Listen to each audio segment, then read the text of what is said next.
بسم اللہ الرحمن الرحیم۔ 100 سال تک مردہ رہ کر دوبارہ زندگی پانے والے حضرت عزیر علیہ السلام کا واقعہ۔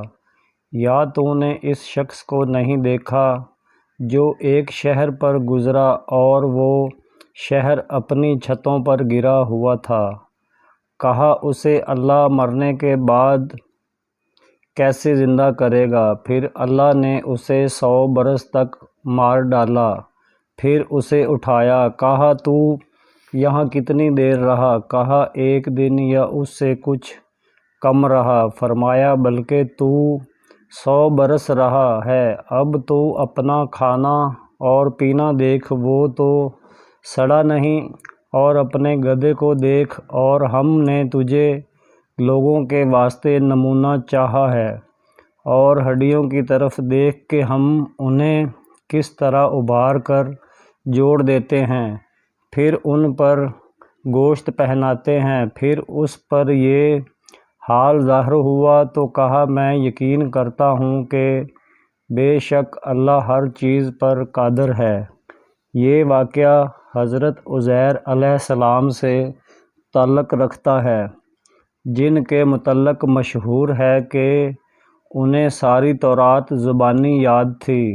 بخت نصر نے شام پر حملہ کر کے بیت المقدس کو ویران کیا اور بہت سے اسرائیلیوں کو قید کر کے اپنے ہاں بابل لے گیا، تو ان میں حضرت عزیر علیہ السلام بھی تھے۔ کچھ مدت بعد رہائی ہوئی اور واپس اپنے وطن آ رہے تھے کہ راہ میں ایک اجڑا ہوا شہر دیکھا جو بخت نصر کے حملوں کے نتیجہ میں ہی ویران ہوا تھا۔ اسے دیکھ کر دل ہی دل میں خیال آیا کہ اللہ اب اس بستی کو کب اور کیسے آباد کرے گا۔ اس وقت آپ ایک گدھے پر سوار تھے اور خورد نوش کا سامان ساتھ تھا۔ اس خیال کے آتے ہی اللہ نے آپ کی روح قبض کر لی اور پورے 100 سال موت کی نیند سلا کر پھر انہیں زندہ کر کے پوچھا بتلاؤ کتنی مدت اس حال میں پڑے رہے؟ اب حضرت عزیر علیہ السلام کے پاس ماں سوائے سورج کے وقت معلوم کرنے کا کوئی ذریعہ نہ تھا۔ جب جا رہے تھے تو پہلا پہر تھا اور اب دوسرا پہر۔ کہنے لگے یہی بس دن کا کچھ حصہ، اور یہ بھی ممکن ہے کہ یہ دوسرا دن ہو، کیونکہ اس سے زیادہ انسان کبھی نہیں سوتا۔ اللہ تعالیٰ نے فرمایا دیکھو تم 100 سال یہاں پڑے رہے ہو۔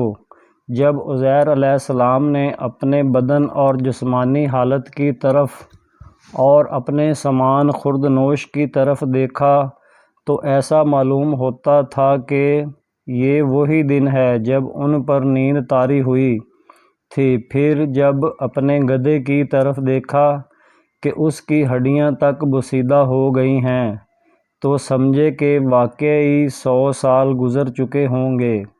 ان کے دیکھتے ہی دیکھتے ہڈیوں میں حرکت پیدا ہوئی، پھر وہ جڑنے لگیں، پھر ہڈیوں کے اس پنجر پر گوشت پوست چڑھا اور ان کے دیکھتے ہی دیکھتے گدھا زندہ ہو کر کھڑا ہو گیا۔ پھر اس بستی کی طرف نظر دوڑائی جسے دیکھ کر ایسا خیال آیا تھا تو وہ بھی آباد ہو چکی تھی۔ حضرت عزیر علیہ السلام خود بھی، ان کا گدھا بھی اور وہ بستی بھی مرنے کے بعد زندہ ہوئے۔